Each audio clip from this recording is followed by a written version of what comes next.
1, 2, 3, 4. Screen time, screen time, screen time, screen time. It's my screen time too. Screen time, screen time. Hello, and welcome to It's My Screen Time Too, the podcast where two moms review the best and worst in children's programming, from Netflix reboots and YouTube shorts to Disney classics and Pixar blockbusters. We watch, you listen. Find out what you can tolerate watching for family movie night, what to avoid altogether, and what you'll want to watch alone voluntarily. I'm Deborah. And I'm Katie. And I have 3 kids. Tony is 10, and my twins, Libby and Nate, are 7. And I have 2 kids. Jay is 5 and Kenny is 2. Our kids are pretty adorable, and we'd like to tell a quick story about how awesome or occasionally awful they are, because in addition to being witty and incisive pop culture consumers, we're moms too, and we just like to get that out of the way up front. So Deborah, what have your kids been up to lately? Tony has been wearing Jeremy, my husband's, rollerblades, which is crazy that he is big enough to fit into his dad's rollerblades. They don't exactly fit. He needs his own pair, but isn't that crazy? His feet are bigger than mine now. Wow. I remember when that happened to my older sister's daughter. I feel like when my oldest niece started wearing grown-up size shoes, it was like all my sister could talk about for like months. Yes, totally. And I like seeing kids on rollerblades. It's just like, just on edge the whole time because it looks so fun and dangerous. Have they ice skated before in the wintertime? Yes, they've both played hockey, not like, we live in Minnesota, so some people are serious hockey people here. We're not serious, but they have skated before. Do you have the same feeling when you see them in ice skates that you do when you see them on rollerblades? Not at all, because for hockey, they wear so much gear that if you fall, you're pretty padded. Mm-hmm.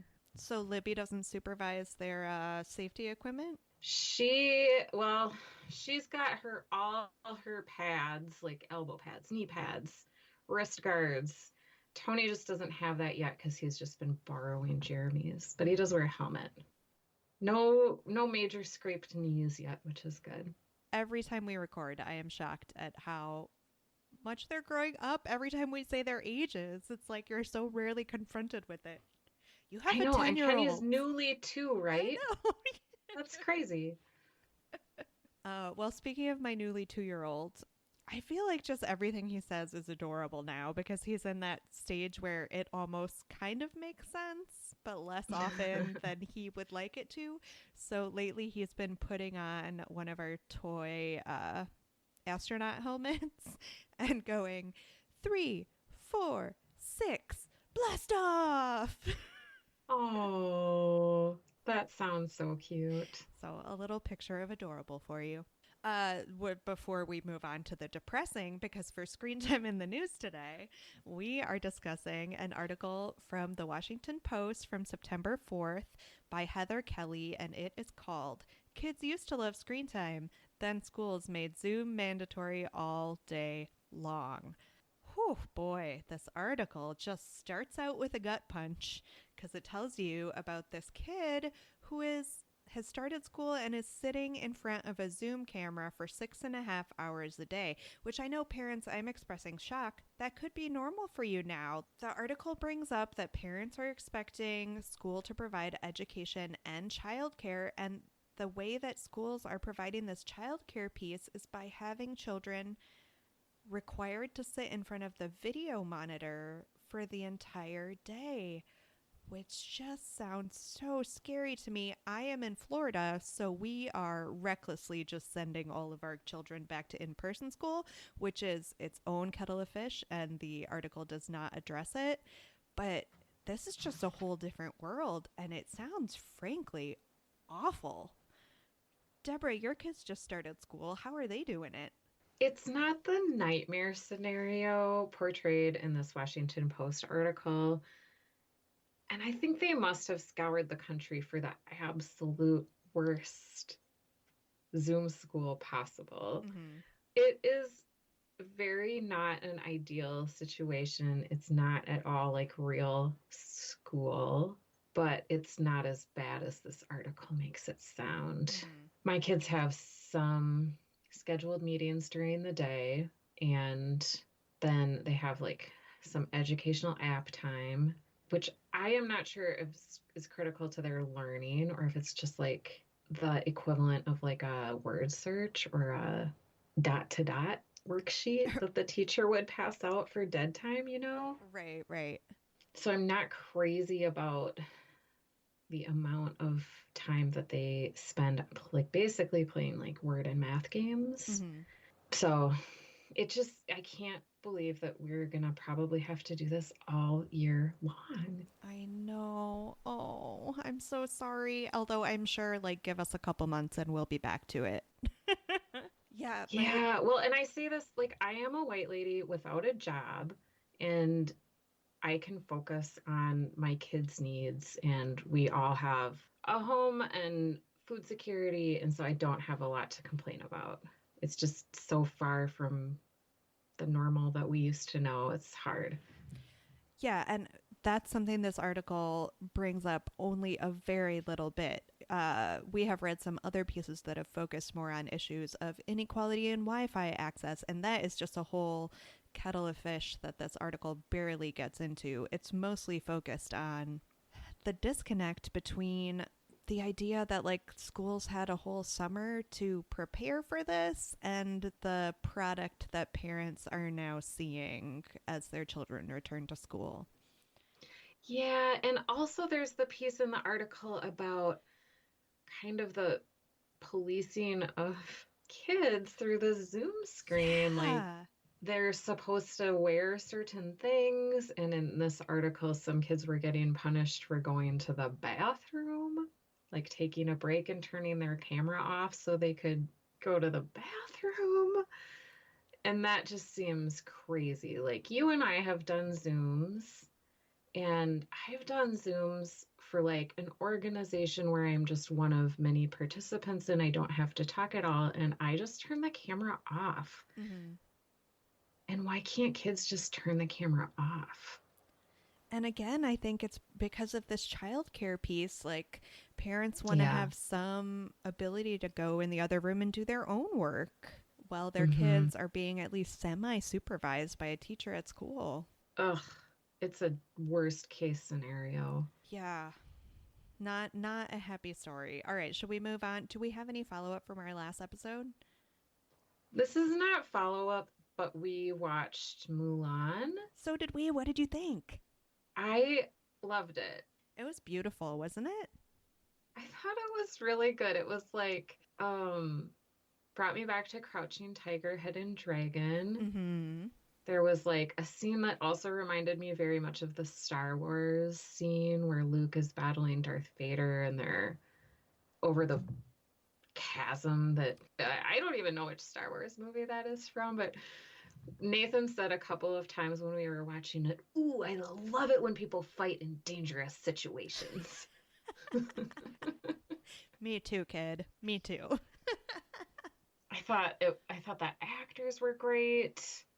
I loved everything about it except for the controversial tweets supporting the Hong Kong police or whatever. Yeah, which is something I didn't read about until after we watched the movie. And it should be said that right now it's only available on Disney Plus. You have to pay that like $30 for advanced access, but then you get it, I think, all the way through the month of October to watch as many times as you want.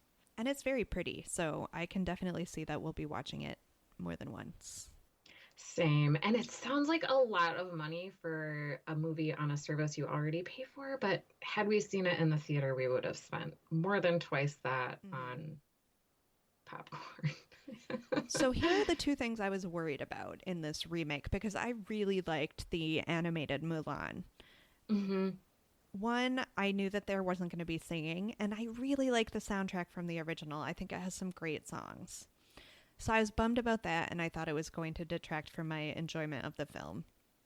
And then I had also heard that they were getting rid of the character and I'm blanking on his name, but Mulan's commander in the animated version, who then she ends up, or he ends up falling in love with her, and there's this whole queer subtext, and it's a great story. And I was worried about them cutting that character completely. It turns out all they did for the live action movie was kind of rewrite that character to be more of her equal in the command as opposed to being her commander, which I kind of like. There's less of that power differential. Yeah. And they did do a nod to the soundtrack by including a lot of the themes from the music in the background music that we heard, which was a nice nod. I still missed the songs, but it was, in general, I thought, just really beautifully done. Yeah. Worth the 30 buckaroos, listeners. I would say so. Yes, worth it. So should we move on to today's topic? Yeah, let's do it. We are talking about Emily's Wonder Lab. It's a Netflix show. It premiered August 25th of this year, so we're very, very recent to it. It's a 10-episode first season hosted by Emily Calandrelli. She is an MIT-educated engineer. She's a professional speaker on space, science, and equality of the sexes in STEM. In April of 2017, she appeared on Netflix's Bill Nye Saves the World. Possibly this might be where Netflix discovered her. She wrote a series of chapter books for young readers with a lead character, Ada Lace, and she's done several TEDx talks. These episodes of Emily's Wonder Lab are short, like under 15-minute episodes with 2 segments, a main experiment with a handful of kid participants, and then a demonstration of an experiment that kids can do at home. And we picked this because 2 of Katie's mom friends suggested it. So thank you so much for the suggestion. Yeah, this thanks, show guys. was not on my radar at all, and I am so glad I got to watch it. So we watched Glow Party, Eggs, Eggs, Eggs, and Bowling with Air. So we'll go through the episodes one by one, and then we'll move on to our more general thoughts. Katie, would you like to summarize Glow Party? All right, so in what was the first episode on Netflix, Emily teaches her little panel of kid scientists about ultraviolet light and how it makes fluorescent paint glow through making their own fluorescent paint. And then the at-home segment was making your own lava lamp.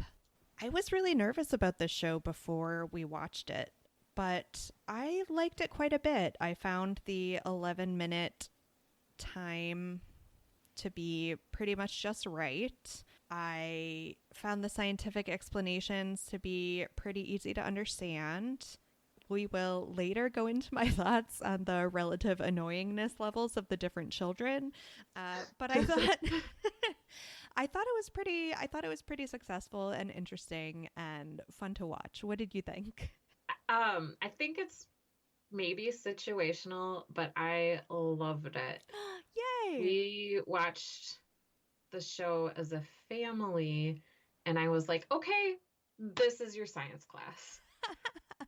Because my kids don't get to do experiments at school. I mean, we can do stuff at home, but it's not in a lab environment or even a classroom environment. And so this was fun. It's going to give us some ideas for things we can do at home. And it is a great, like, they go through the scientific method. They talk about hypotheses and methods, and it feels really educational, but also really fun. Do you feel like you learned anything? Yeah, for sure. Yeah. Can I talk about eggs, eggs, eggs? Please. So this one was an episode where Emily has like pallets of eggs and talks about what about an egg's structure makes it strong. It's the arch on the top and the arch on the bottom. And then the kids try out different ways to walk across the eggs with breaking as few as possible. That was way more than one sentence. This show was gratuitously messy. Come on, more so than the one where they like painted one another with fluorescent paints? They were all satisfyingly messy. We also watched the Oobleck episode, which Mhm. we didn't assign ourselves, and that was probably the messiest.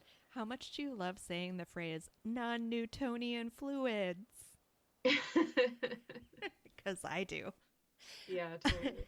All right, really quick. So the last one we watched was Bowling with Air, and this is where I confess that Jay fell absolutely in love with this show.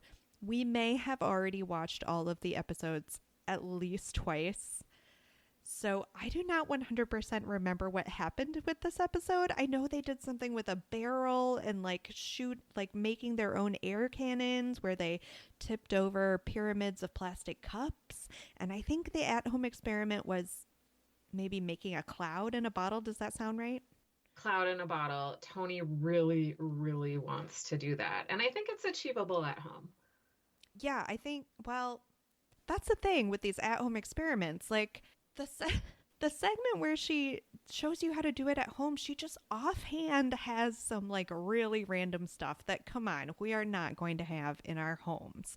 Like, yes, I have a bicycle pump, but no, I don't have a special stopper to put in a bottle and attach to my bicycle pump. But she says, I just bought this online. I know, but then before you know it, at least if you're my kid and you're sitting down and watching 6 of these at once, like, your Amazon cart is like full with $100 of like random science experiment stuff.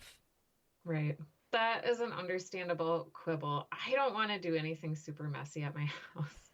So I liked the cloud in the bottle experiment. I think I'm going to order a stopper Yeah. because I think that would be more fun than Oobleck for me, not necessarily for the kids. So should we just move on to our overall thoughts? Yeah. Can I first say that Oobleck was one of the few that seemed so immediately achievable because I have cornstarch. And water. Yeah. Yeah, I hate the texture of Oobleck. I have a sensory disorder. I think an undiagnosed sensory disorder. Do we like the concept? Yeah. I mean, we like shows that teach kids, right? We like science-based shows that make these things fun. We're desperate for anything to make these things fun for our kids right now.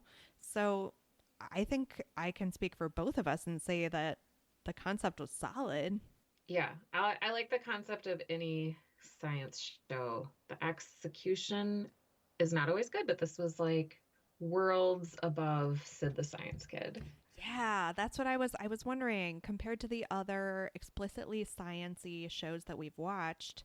Really, Sid the Science Kid. And then I was thinking about Oh Yuck, which we did most recently, and that was just so bad. Went way too far in the trying to make science attractive to kids through gross things, that I was a little nervous for this at first that it would go in that direction, but it totally does not. So that was good. Yeah. Did you learn anything? Yes. I don't know how much of it stuck. Like, I didn't really know that thing about ultraviolet light being super energetic light. And so instead of just getting sucked into something, it bounces back. And that's how it makes things glow. I didn't know that. How about you? I didn't know that bear crawling across a pallet of eggs was the best way to break as few eggs as possible. Didn't know that either. I also thought that when she did the air blaster cannon and she just like pulled out her handy smoke machine to demonstrate the shape of the air and how it was moving inside, I thought that was really cool. That was unexpected. I did not know that it would be a vortex. I didn't know that a vortex actually meant something so mundane. Like, usually when you hear people talking about vortexes, it has to do with the weather and it's really scary. Yeah. Tornadoes are the vortex that comes to mind, and I didn't know it simply meant like something that's spinning around. Yeah, turns out I create a vortex in my soup bowl every time I eat. Do we feel like this show restored our faith in educational TV? Well, I would say it's been a while since we watched something educational that we really liked, but you know how I feel about number blocks, and that was fairly recent. But as Yeah. far as in science educational TV, yeah, I thought this was really well done among the representatives we've seen. Hmm. I liked it a lot. So, thoughts on the cast and characters. So, let's talk about Emily first. I think she's an amazing individual. Yeah, I was a little worried when I first saw like the thumbnail for the show because she's very pretty, guys. And I thought Mhm. that like maybe she was just going to be like our pretty face, but she has the credentials to back it up. She knows her stuff. Plus, she was super pregnant, which is really rare. Yes, to have that not be part of the show. Hmm. Like, they never mention it, which is awesome. She just is pregnant and wearing cute little overalls.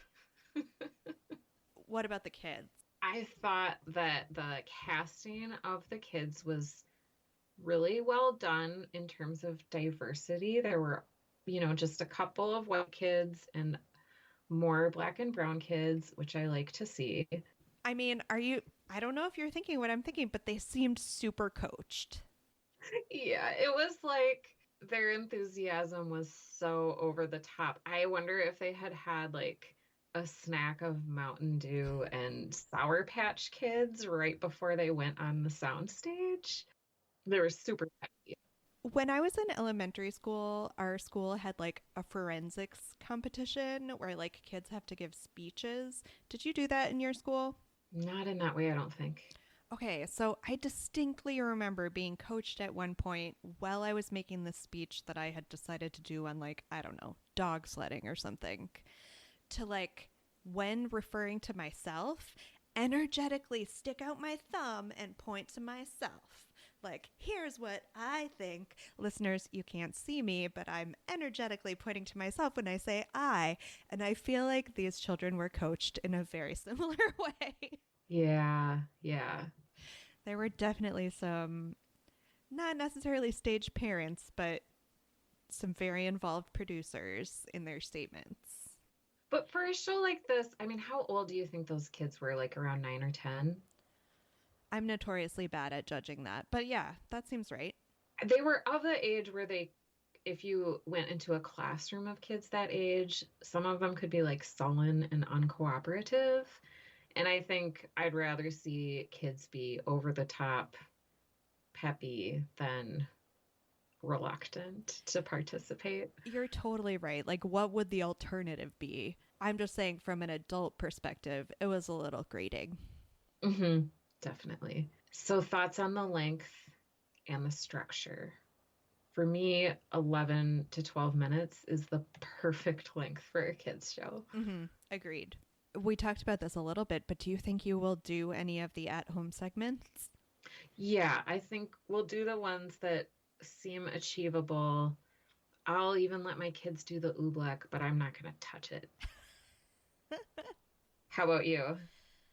Well, I found myself following along with a lot of them and being like, yes, yes, check, that sounds good. And then again, she would pull out one thing that I'd be like, who the flip has that? Like, what?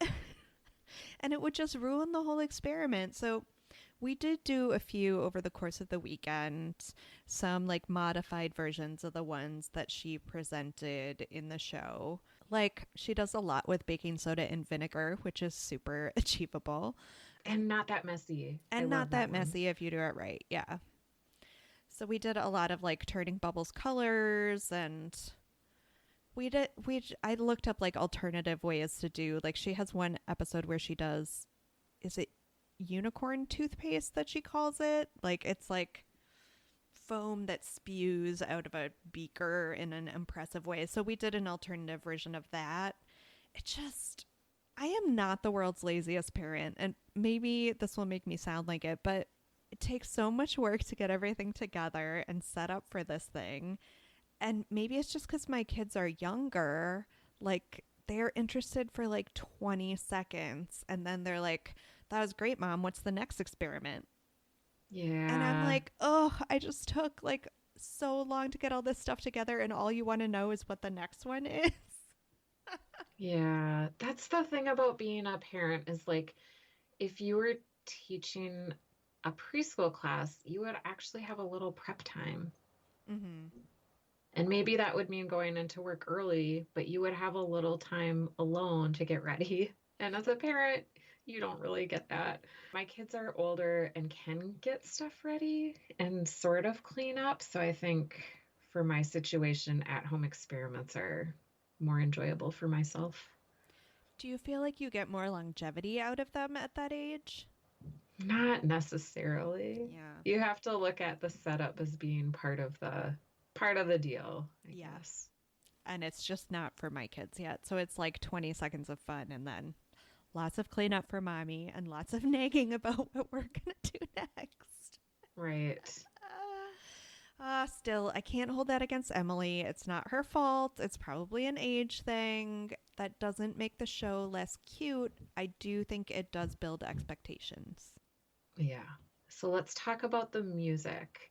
So there's a song that corresponds to each episode, but they're not really that catchy.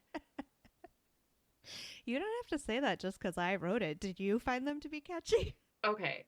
My kids recognized the composer and artist who did the songs. His name is Perry Grip, and they're followers of his on Amazon Music, and he writes these twee little songs, and my kids love them, and they are so annoying to listen to. And they were thrilled that he wrote the music to Emily's Wonder Lab, and they've been singing the theme song ever since. I will say the theme song is a totally different beast because it's super simple and super catchy. That I can get behind. But the songs during the episodes are just like, for example, the one where the kids walked on eggs. They just had a song that was like, and these kids are walking on eggs, they're walking on eggs. And like, that was the song. Yeah, I think it's generational because I do not want to listen to Perry Grip, and my kids love Perry Grip. Oh my gosh, Perry. I mean, I guess you have ardent fans, and I'm happy that you're successful in what you're doing, but it is just not for me. Yeah, I was astounded that he's like a paid professional.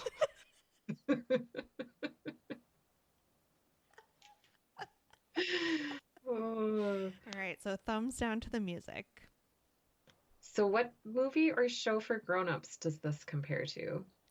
I mean, obviously, when it comes to science, I thought immediately of like the reality competition cooking shows.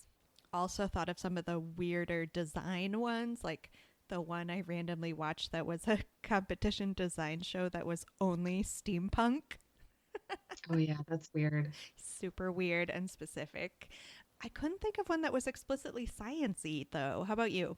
Well, what about Neil deGrasse Tyson? Because he's like a pretty brilliant scientific mind, but he brings things to levels where just lay people can understand them. Mm-hmm. Oh, I've never read one of his books or listened to any of his talks, though, but I know that people really like his work.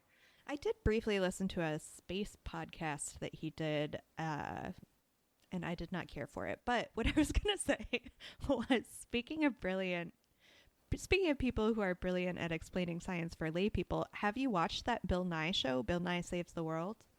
No, but it sounds good. Is it good? I have not watched it either, but I recently heard an interview with him about it. And I don't know, it kind of sounds like Bill Nye is pretty mad at us, generation of kids who grew up with Bill Nye the Science Guy, for how we haven't done anything to help with climate change. He's like disappointed in us. Was it on Fresh Air? It was on It's Been a Minute. Oh, I listened to the same thing. Yes. Yeah. So Sorry. I felt a little bad. Like I should apologize to Bill. It's not our individual choices.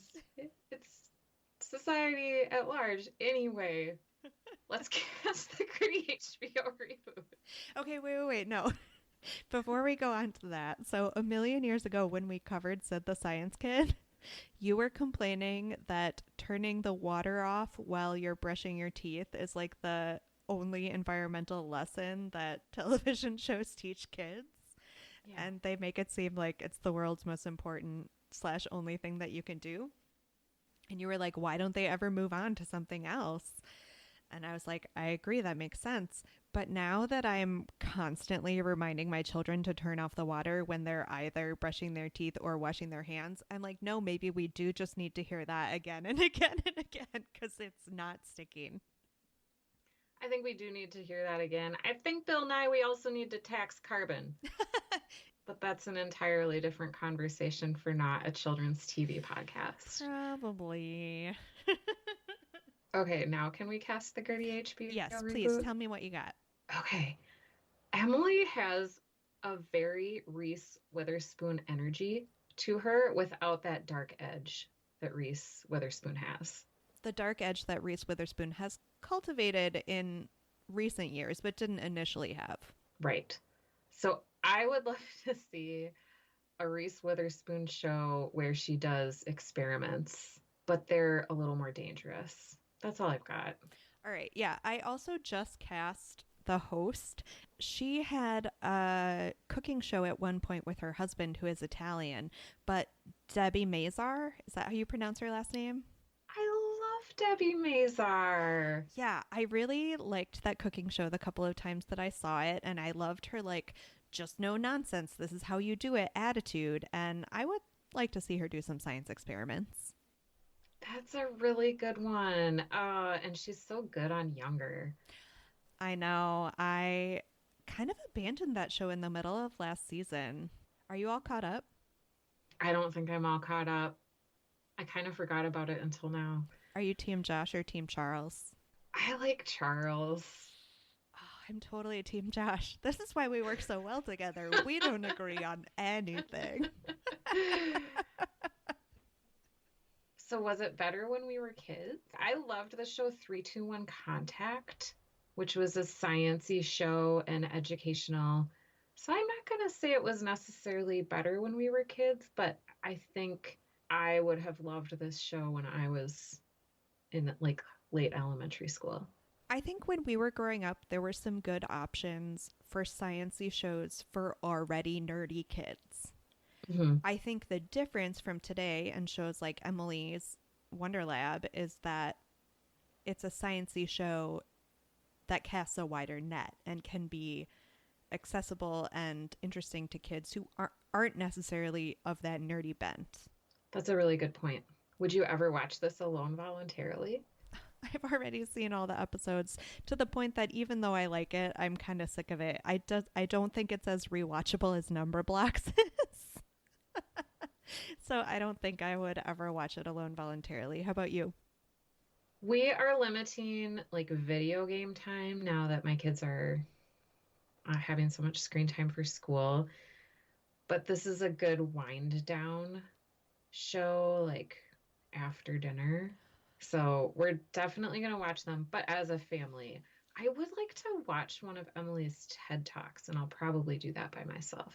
Yeah, that sounds like a really good idea. Although I have to say, I am shocked to hear you say that you find it to be a good wind down show because it gets Jay so hyped up, like especially all the messiness. Like he immediately just wants to be like jumping up and down covered in fluorescent paint or oobleck or slime or whatever it is. It just gets him so riled up. So we find actually the opposite to be true. But again, it could be an age thing. You know what we need? We need like a good historical kids show. So it can be a little bit more boring for Jay to wind down to. That sounds like a good challenge. All right, Netflix, get on it. 10 seconds on whether this is good for our kids. It sounds like we're both a pretty solid yes. Ratings? I mean, I guess I got to give it 5. Like the length was perfect. The subject matter was really grabby and not too in-depth. I like the host. Maybe I would edge it down to a 4.5 just because I found the kids grating. Yeah, I'm going to give it a 5. It's something I would definitely recommend. It was really well done. Well, thanks for listening to this episode of It's My Screen Time Too. Please rate and review us on Apple Podcasts or wherever you get your podcasts. You can check out our website at myscreentime2.com. You can find us on all the socials, Facebook, Instagram, Twitter, and even Gmail at myscreentime2. Please send us your show or movie suggestions, article recommendations, or general comments about the show. We love to hear them. Our theme music was composed and performed by Deborah and her adorable children, and our podcast is produced by me, Katie. Tune in next time for more real talk about the movies and TV beloved by kids and tolerated by parents. Bye! Screen